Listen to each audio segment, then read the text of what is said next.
अस्सलाम वालेकुम भाई। मेरे मियाँ ने 8 साल तो इन्होंने पाला जे। मैं लोगों के घर मेहनत मजदूरी करके तो 400 रुपया कमानी है। 4 मेरे बच्चे ने, बेटियां की शादी, 2 बेटे ने, उन्होंने शादी हो गई है, बेटियां मेरिया कुवारियां ने।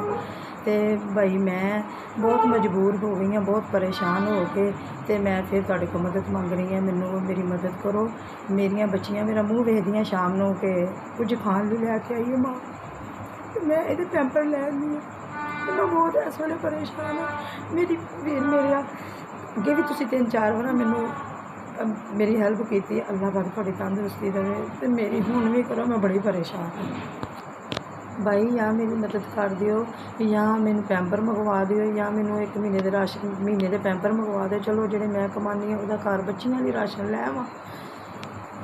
भाई मैं इन्नी गुरबत विच हाँ कि मैं आंढ गुआंढ को किसी को सालन लेनी है, किसी को रोटी लैके अपनी बच्चियां दे पेट भरनी है। तो मैं किराए पर रहनी है वीरे, तो मेहरबानी करके मेरी मदद करो।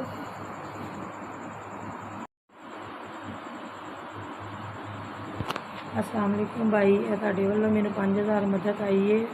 अल्लाह पाक तुहानू तंदुरुस्ती देवे, अल्लाह पाक तुहानू सेहत देवे, अल्लाह तुहानू बहुत ज़्यादा देवे। यह तुहाडे वल्लों मैनू 5000 है। अल्लाह तुहाडियां परेशानियां, मुश्किलां, मुसीबतां दूर करे। तुसीं मैनू 5000 दिता है।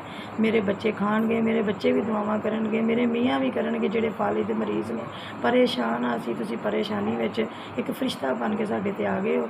अल्लाह तुहानू बहुत ज़्यादा देवे, तुहाडे खानदान दी तंदुरुस्ती देवे, तुहाडे बच्चियां दी, तुहाडी बीवी दी, तुहाडे सारे परेशानियां, दुख दर्द, मुसीबतां अल्लाह दूर करे।